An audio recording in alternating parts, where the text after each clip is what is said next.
ರಾಜ್ಯದಲ್ಲಿ ಶುರು ಹೊಸ ಹಗರಣ. ಸರ್ಕಾರಿ ಜಾಗದಲ್ಲಿ 100 ಕಾಂಗ್ರೆಸ್ ಆಫೀಸ್, 100 ಕೋಟಿ ಜಾಗ ಬಿಟ್ಟಿಗೆ ಮಾರಾಟ. ಏನಿದು ಕಾಂಗ್ರೆಸ್ ಅಕ್ರಮ ಭವನ? ನಮಸ್ಕಾರ ಸ್ನೇಹಿತರೆ. ಗ್ಯಾರಂಟಿ ಸರ್ಕಸ್, ಮೂಡಾ ವಾಲ್ಮೀಕಿ ಹಗರಣ, ಚಿನ್ನಸ್ವಾಮಿ ಕಾಲ್ತುಳಿತ, ಜಾತಿ ಗಣತಿ ಮರು ಸಮೀಕ್ಷೆ, ಹೀಗೆ ಸಾಲು ಸಾಲು ಸ್ವಯಂಕೃತ ಅಪರಾಧಗಳಲ್ಲಿ ಮುಳುಗಿರೋ ರಾಜ್ಯ ಸರ್ಕಾರ ಮತ್ತೊಂದು ವಿವಾದವನ್ನ ಮೈ ಮೇಲೆ ಇಳ್ಕೊಂಡಿದೆ. ಕಾಂಗ್ರೆಸ್ ರಾಜ್ಯಾಧ್ಯಕ್ಷ ಹಾಗೂ ಡಿಸಿಎಂ ಡಿಕೆ ಶಿವಕುಮಾರ್ ರಾಜ್ಯಾದ್ಯಂತ 100 ಕಾಂಗ್ರೆಸ್ ಕಚೇರಿಗಳನ್ನು ನಿರ್ಮಿಸೋಕೆ ಟಾರ್ಗೆಟ್ ಕೊಟ್ಟಿದ್ದಾರೆ. 100. ಇದರ ಪರಿಣಾಮ ಕಾಂಗ್ರೆಸ್ ಕಂಡಲ್ಲಿ ಸರ್ಕಾರಿ ಜಾಗವನ್ನ ಕಬಳಿಸ್ತಾ ಇದೆ ಅನ್ನೋ ಆರೋಪ ಕೇಳಿಬಂದಿದೆ. ಹುಬ್ಬಳ್ಳಿ, ಚಿಕ್ಕಬಳ್ಳಾಪುರ, ಚಾಮರಾಜನಗರ ಸೇರಿದ ಹಾಗೆ ಹಲವು ಕಡೆ ಸೈಲೆಂಟ್ ಆಗಿ 100 ಕೋಟಿ ಬೆಲೆ ಬಾಳೋ ಜಾಗವನ್ನ ಫ್ರೀಯಾಗಿ ತಗೊಳ್ತಾ ಇದ್ದಾರೆ ಅನ್ನೋ ಆರೋಪ. ನಗರಸಭೆ, ಪುರಸಭೆ, ಪಂಚಾಯಿತಿ ಜಾಗಗಳನ್ನ ನಿಯಮ ಮೀರಿ ಮಂಜೂರು ಮಾಡಿಸಿಕೊಳ್ತಿದ್ದಾರೆ ಅನ್ನೋ ಆರೋಪ ಕೇಳಿಬಂದಿದೆ. ಹಿಂದುಳಿದ ಸಮುದಾಯದ ಸ್ಮಶಾನಕ್ಕಿಟ್ಟ ಜಾಗವನ್ನ ಕೂಡ ಕಬಳಿಸಲಾಗಿದೆ ಅನ್ನೋ ಆರೋಪ. ಹಾಗಿದ್ರೆ ರಾಜ್ಯ ಸರ್ಕಾರ ಪಕ್ಷಕ್ಕೋಸ್ಕರ ಅಧಿಕಾರ ದುರ್ಬಳಕೆ ಮಾಡಿಕೊಳ್ತಾ ಇದೆಯಾ? ಈ ಮಂಜೂರಾತಿಗಳಿಗೆ ಗ್ರೀನ್ ಸಿಗ್ನಲ್ ಕೊಟ್ಟವರು ಯಾರು? ರಾಜ್ಯದ ಎಲ್ಲೆಲ್ಲಿ ಎಷ್ಟು ಪ್ರಮಾಣದ ಆಸ್ತಿ ಕಾಂಗ್ರೆಸ್ ಭವನಗಳಿಗೆ ಹೋಗಿದೆ? ಇದರಲ್ಲಿ ಯಾರ್ಯಾರು ಸೇರ್ಕೊಂಡಿದ್ದಾರೆ? ಇದೆಲ್ಲವನ್ನ ಈ ವರದಿಯಲ್ಲಿ ಕ್ವಿಕ್ ಆಗಿ ನೋಡ್ತಾ ಹೋಗೋಣ. 100 ವರ್ಷಕ್ಕೆ 100 ಆಫೀಸ್, ಡಿಸಿಎಂ ಡಿಕೆ ಕಟ್ಟಪ್ಪಣೆ. ಕಾಂಗ್ರೆಸ್ ರಾಜ್ಯಾಧ್ಯಕ್ಷ ಹಾಗೂ ರಾಜ್ಯದ ಉಪಮುಖ್ಯಮಂತ್ರಿ ಡಿಕೆ ಶಿವಕುಮಾರ್ ತಮ್ಮ ರಾಜಕೀಯ ಜೀವನದ ನಿರ್ಣಾಯಕ ಹಂತದಲ್ಲಿದ್ದಾರೆ. ಸಿದ್ದರಾಮಯ್ಯ ಅವರ ಬಳಿಕ ರಾಜ್ಯದ ಮುಖ್ಯಮಂತ್ರಿಯಾಗುವ ಮಹದಾಸೆ ಕೂಡ ಹೊಂದಿದ್ದಾರೆ. ಅದನ್ನು ಓಪನ್ ಆಗಿ ಕೂಡ ಹಲವಾರು ಬಾರಿ ಹೇಳಿಕೊಂಡಿದ್ದಾರೆ. ಹೀಗಾಗಿ ಈ ತರಾತುರಿಯಲ್ಲಿ ತಮ್ಮ ವರ್ಚಸ್ಸು ಹೆಚ್ಚಿಸಿಕೊಳ್ಳೋ ಹಾಗೆ ಕಾಂಗ್ರೆಸ್ ಹೈಕಮಾಂಡ್ನ ಮೆಚ್ಚಿಸೋ ಕೆಲಸವನ್ನ ಮಾಡ್ತಿದ್ದಾರೆ ಅನ್ನೋ ಪ್ರಶ್ನೆ.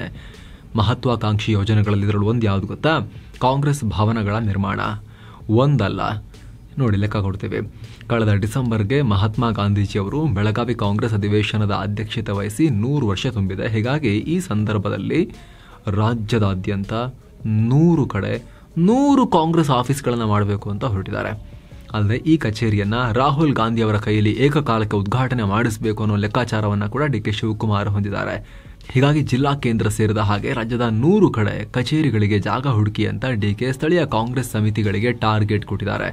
ಆದರೆ ಈ ಸಮಿತಿಗಳು ದುಡ್ಡು ಕೊಟ್ಟು ಖಾಸಗಿ ಜಮೀನನ್ನು ಖರೀದಿ ಮಾಡದೆ ಸರ್ಕಾರಿ ಜಾಗದಲ್ಲಿ ಪುಕ್ಸಟೆಯಾಗಿ ಅಥವಾ ಕಮ್ಮಿ ಬೆಲೆಗೆ ಕಟ್ಟಡಗಳನ್ನು ಕಟ್ಟೋಕೆ, ಕಾಂಗ್ರೆಸ್ ಭವನ ಕಟ್ಟೋಕೆ ನೋಡ್ತಿದ್ದಾರೆ ಅನ್ನೋದು ಈಗ ಕೇಳಿಬರ್ತಾ ಇರೋ ಆರೋಪ. ಹುಬ್ಬಳ್ಳಿ ಪಾಲಿಕೆ ಆಸ್ತಿ ಮೇಲೆ ಕೆಪಿಸಿಸಿ ಕಣ್ಣು. ಮೊದಲ ಉದಾಹರಣೆ ಅಂದ್ರೆ ಹುಬ್ಬಳ್ಳಿ. ಕಾಂಗ್ರೆಸ್ ರಾಜ್ಯಾಧ್ಯಕ್ಷ ಡಿಕೆ ಸೂಚನೆಯಂತೆ ಧಾರವಾಡ ಜಿಲ್ಲಾ ಕಾಂಗ್ರೆಸ್ ಸಮಿತಿ ಹುಬ್ಬಳ್ಳಿಯಲ್ಲಿ ಮಹಾನಗರ ಜಿಲ್ಲಾ ಕಾಂಗ್ರೆಸ್ ಕಾರ್ಯಾಲಯ ನಿರ್ಮಿಸಬೇಕು ಅಂತ ಅನ್ಕೊಂಡಿದೆ. ಇದಕ್ಕಾಗಿ ಸಿಟಿಎಸ್ ನಂಬರ್ 4553B ಅನ್ನೋ 2988 ಚದರ ಮೀಟರ್ ಜಾಗವನ್ನ ಕೊಡಬೇಕು ಅಂತ ಹುಬ್ಬಳ್ಳಿ ಧಾರವಾಡ ಮಹಾನಗರ ಪಾಲಿಕೆಗೆ ಪ್ರಸ್ತಾವನೆ ಇಟ್ಟಿದೆ. ಧಾರವಾಡ ಜಿಲ್ಲಾ ಉಸ್ತುವಾರಿ ಸಚಿವ ಸಂತೋಷ್ ಲಾಡ್, ಶಾಸಕ ವಿನಯ್ ಕುಲಕರ್ಣಿರಂತಹ ಪ್ರಭಾವಿಗಳು ಈ ಪ್ರಸ್ತಾವನೆಗೆ ಶಿಫಾರಸು ಮಾಡಿದ್ದಾರೆ. ಆದರೆ ನೋಡಿದ್ರೆ ಈ ಜಾಗ ಹುಬ್ಬಳ್ಳಿ ಧಾರವಾಡ ಮಹಾನಗರ ಪಾಲಿಕೆಗೇನೆ ಸೇರಿರೋದು. ಸಾಮಾನ್ಯವಾಗಿ ಸ್ಕೂಲು, ಕಾಲೇಜು ನಿರ್ಮಾಣ ಸೇರಿದ ಹಾಗೆ ಕೆಲ ಸರ್ಕಾರಿ ಉದ್ದೇಶಗಳಿಗೆ ಅಂದರೆ ಜನರ ಉದ್ದೇಶಗಳಿಗೆ ಹೊರತುಪಡಿಸಿ ಬೇರೆ ಯಾವುದೇ ಉದ್ದೇಶಕ್ಕಾದ್ರೂ ಪಾಲಿಕೆ ಜಾಗ ಕೊಡಬೇಕು ಅಂದ್ರೆ ಸಾರ್ವಜನಿಕ ಹರಾಜು ನಡೆಸಬೇಕು. ಹರಾಜಿನಲ್ಲಿ ಹೆಚ್ಚಿನ ಮೊತ್ತ ಕೂಗಿ ಯಾರಾದ್ರೂ ತಗೋಬಹುದು. ಆದ್ರೆ ಇಲ್ಲಿ ಮಾತ್ರ ವಿಶೇಷ ಪ್ರಕರಣ ಅಂತ ಪರಿಗಣಿಸಿ ಜಾಗ ಕೊಡಿ ಅಂತ ಹರಾಜಿಲ್ದೆ ಹಂಗೆ ಕೊಡಿ ಅಂತ ಕಾಂಗ್ರೆಸ್ ಕೇಳೋ ಹೊರಟಂಗೆ ಕಾಣಿಸ್ತಾ ಇದೆ. ಅಲ್ಲದೆ ಬೇಕಾದ್ರೆ ದುಡ್ಡು ಕೊಡ್ತೀವಿ, ಇದಕ್ಕೆ ತಗಲೋ ಸರ್ಕಾರಿ ರೇಟ್ ಅಥವಾ ಅದಕ್ಕಿಂತ ಕಮ್ಮಿ ರೇಟ್ ನೀವೇನಾದ್ರು ಕೇಳಿದ್ರೆ ಕೊಡೋಕೆ ರೆಡಿ ಇದೀವಿ ಅಂತ ಹೇಳಿದೆ. ಈ ಪ್ರಸ್ತಾವನೆಗೆ ಪಾಲಿಕೆಯ ಕೌನ್ಸಿಲ್ ಸಭೆಯಲ್ಲಿ ಅನುಮೋದನೆ ಸಿಕ್ಕಿಲ್ಲ. ಹೀಗಾಗಿ ವಿಶೇಷ ಪ್ರಕರಣ ಅಂತ ಪೌರಾಡಳಿತ ಇಲಾಖೆ ಮೂಲಕ ನೇರ ಸಚಿವ ಸಂಪುಟಕ್ಕೆ ತಗೊಂಡು ಹೋಗಿದ್ದಾರೆ. ಫೆಬ್ರವರಿ 25ಕ್ಕೆ ಯಾವುದೇ ತಕರಾರಿಲ್ಲದೆ ಸಚಿವ ಸಂಪುಟ ನಿವೇಶನವನ್ನ ಮಂಜೂರು ಮಾಡಿಬಿಟ್ಟಿದೆ. ಪರಿಣಾಮ ಹರಾಜಲ್ಲಿ ಕೋಟಿಗಟ್ಟಲೆ ಬೆಲೆಗೆ ಮಾರಾಟ ಆಗಬೇಕಾಗಿದ್ದ. ಆ ಮೂಲಕ ದುಡ್ಡು ಸರ್ಕಾರಕ್ಕೆ ಅಂದ್ರೆ ಜನರಿಗೆ ಸೇರ್ಬೇಕಾಗಿದ್ದ ಸುಮಾರು 3/4 ಎಕರೆ ಜಾಗ ಕಮ್ಮಿ ಬೆಲೆಗೆ ಕಾಂಗ್ರೆಸ್ಸಿಗೆ ಸಿಕ್ಕಿದೆ. ಅವರೇ ರೇಟ್ ಡಿಸೈಡ್ ಮಾಡ್ಕೊಂಡು ಅವರೇ ತಗೊಂಡಂಗೆ ಸಿಕ್ಕಿದೆ. ಆದ್ರೆ ಈ ಸಂಬಂಧ ಬೀರಪ್ಪ ಮತ್ತು ಸಂತೋಷ್ ಎಸ್ ಚವಾಣ್ ಅನ್ನೋ ಹುಬ್ಬಳ್ಳಿ ಮಹಾನಗರ ಪಾಲಿಕೆ ಸದಸ್ಯರು ಹೈಕೋರ್ಟ್ಗೆ ಅರ್ಜಿ ಹಾಕಿದ್ದಾರೆ. ಈಗ ಹೈಕೋರ್ಟ್ ರಾಜ್ಯ ಸರ್ಕಾರಕ್ಕೆ ನೋಟಿಸ್ ಕೂಡ ಕೊಟ್ಟಿದೆ. ಹೀಗಾಗಿ ಸದ್ಯ ಈ ವಿಚಾರ ಕೋರ್ಟ್ಗೆ ಹೋಗಿದೆ. ಇನ್ನು ಸ್ನೇಹಿತರೆ, ವರದಿಯಲ್ಲಿ ಮುಂದುವರಿಯುವ ಮುನ್ನ ಕಾಶಿ ಅಯೋಧ್ಯೆಗೆ 7 ಸ್ಯಾಂಡ್ಸ್ ಟೂರಿಸಂ ಕಂಪನಿ ಮತ್ತೊಂದು ಟ್ರಿಪ್ ಆಯೋಜನೆ ಮಾಡಿದೆ. ಆಫರ್ ಪ್ರೈಸ್ ಕೇವಲ 36,500. Kashi Ayodhya Triveni Sangam Gaya Bodh Gaya 4 night 5 days trip. ಇದು ಪ್ಯಾಕೇಜ್ ನಲ್ಲಿ flight tickets, 3 star hotel stay, all meals, ದೇವರ ದರ್ಶನ, AC transport, boating, auto charges, 24/7 Kannada tour manager ಸೌಲಭ್ಯ, ಹಿರಿಯ ನಾಗರಿಕರಿಗೆ ವಿಶೇಷವಾದ ಕೇರ್ ಎಲ್ಲ ಇರುತ್ತೆ. ಹೊರಡೋ ದಿನ 17 ಜುಲೈ 2025. ಕೆಲವೇ ಸೀಟುಗಳು ಲಭ್ಯ. ಆಸಕ್ತರು ಈ ನಂಬರ್ಗೆ ಕಾಲ್ ಮಾಡಿ ನಿಮ್ಮ ಸೀಟನ್ನ ಕೂಡ ಬುಕ್ ಮಾಡಿ. ಬನ್ನಿ ಈಗ ವರದಿಯಲ್ಲಿ ಮುಂದುವರಿಯೋಣ. ಚಿಕ್ಕಬಳ್ಳಾಪುರಕ್ಕೆ ಬರೋಣ. ಈಗ ಕೇವಲ ಹುಬ್ಬಳ್ಳಿಯಲ್ಲಷ್ಟೇ ಅಲ್ಲ, ಚಿಕ್ಕಬಳ್ಳಾಪುರದಲ್ಲೂ ಹೀಗೆ ಆಗಿದೆ. ಚಿಕ್ಕಬಳ್ಳಾಪುರ ತಾಲೂಕು ನಂದಿ ಹೋಬಳಿಯ ಅಗಲಕುರ್ಕಿ ಗ್ರಾಮದಲ್ಲಿ ಒಟ್ಟು 7 ಎಕರೆ ವಸತಿ ಬಡಾವಣೆ ಜಾಗ ಇದೆ. ಇದರಲ್ಲಿ ಒಂದಷ್ಟು ಜಾಗ ನಾಗರಿಕ ಸೌಕರ್ಯಗಳಿಗೆ ಮೀಸಲಿಡಲಾಗಿದೆ.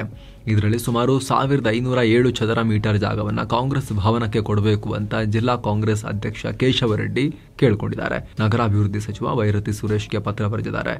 ಅದು ಹೇಗೆ, ಇಲ್ಲಿ ಸರ್ಕಾರಿ ದರ ಪಾವತಿ ಮಾಡ್ತೀವಿ ಅಂತ ಕೂಡ ಹೇಳಿಲ್ಲ, ಫ್ರೀಯಾಗಿ ಕೊಡಿ ಅಂತ ಕೇಳಿದ್ದಾರೆ. ಉನ್ನತ ಶಿಕ್ಷಣ ಸಚಿವ ಹಾಗೂ ಚಿಕ್ಕಬಳ್ಳಾಪುರ ಉಸ್ತುವಾರಿ ಡಾಕ್ಟರ್ MC ಸುಧಾಕರ್ ಕೂಡ ಈ ಪ್ರಸ್ತಾವನೆಗೆ ರೆಕಮೆಂಡೇಶನ್ ಮಾಡಿದ್ದಾರೆ. ಹೇಗೇನಿಲ್ಲೂ ಕೂಡ ವಿಚಾರ ಸಚಿವ ಸಂಪುಟಕ್ಕೆ ಹೋಗಿದೆ. ಆದರೆ ಈ ಬಾರಿ ನಗರಾಭಿವೃದ್ಧಿ ಇಲಾಖೆ ಬೇರೆ ಕಡೆ ಮಂಜೂರು ಮಾಡ್ತೀವಿ ಅಂತ ಹೇಳಿ ಅಣಕನೂರು ಅನ್ನೋ ಮತ್ತೊಂದು ಜಾಗದಲ್ಲಿ ಸುಮಾರು 3404 ಚದರ ಮೀಟರ್ ಜಾಗವನ್ನು ಅವರು ಕೇಳಿದ್ದಕ್ಕಿಂತ ಹೆಚ್ಚಿನ ಜಾಗವನ್ನು ಕೊಡೋಕೆ ಮುಂದಾಗಿದ್ದಾರೆ. ಈ ಜಾಗಕ್ಕೆ ಕೇವಲ ಮಾರ್ಗಸೂಚಿ ಬೆಲೆಯ 5%, ಅಂದರೆ ಗೈಡೆನ್ಸ್ ವ್ಯಾಲ್ಯೂನ 5% ಅಷ್ಟೇ, ಅಷ್ಟು ಕೊಟ್ಟರು ಸಾಕು ಅಂತ ಹೇಳಿದೆ. ಇದಕ್ಕೆ ಮಾರ್ಚ್ 9ನೇ ತಾರೀಕು ಸಚಿವ ಸಂಪುಟ ಸಭೆಯಲ್ಲಿ ಅನುಮೋದನೆ ಕೂಡ ಸಿಕ್ಕಿದೆ. ಹಿಂದುಳಿದ ಸಮುದಾಯದ ಜಾಗ.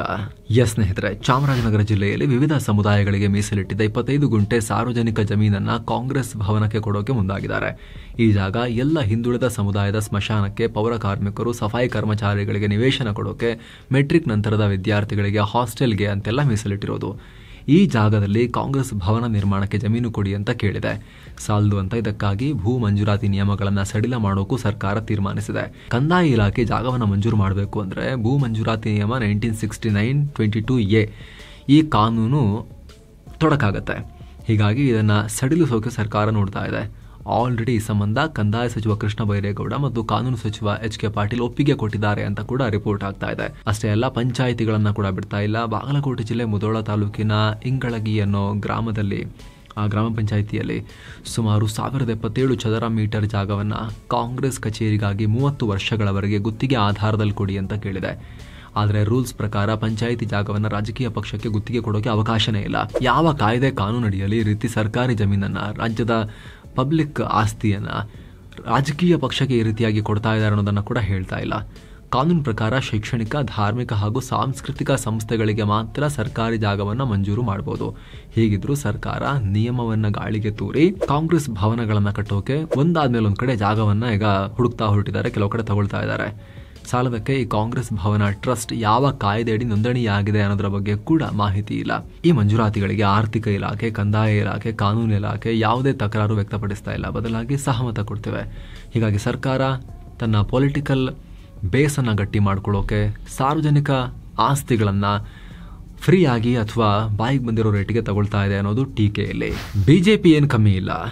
ಇಷ್ಟೆಲ್ಲ ಆಗ್ತಾ ಇದ್ರು ಪ್ರತಿಪಕ್ಷ ಬಿಜೆಪಿ ವಿಚಾರದ ಬಗ್ಗೆ ಬಾಯಿ ಬಿಡ್ತಿಲ್ಲ. ಕಾರಣ ಅವರು ಅಧಿಕಾರದಲ್ಲಿದ್ದಾಗಲೂ ಕೂಡ ಇದೇ ಕೆಲಸವನ್ನ ಮಾಡಿದ್ದಾರೆ. ತಾಲೂಕು ಕೇಂದ್ರಗಳಲ್ಲಿ ಸ್ವಂತ ಪಕ್ಷದ ಕಚೇರಿಗಾಗಿ ಪರಿಶಿಷ್ಟ ಜಾತಿ ವಿದ್ಯಾರ್ಥಿ ನಿಲಯ, ಸಾರ್ವಜನಿಕ ಉದ್ದೇಶಕ್ಕೆ ಕಾಯ್ದಿರಿಸಿದ ನಿವೇಶನ, ಜಮೀನುಗಳ ಮೇಲೆ ಕಣ್ಣು ಹಾಕಿದ್ರು.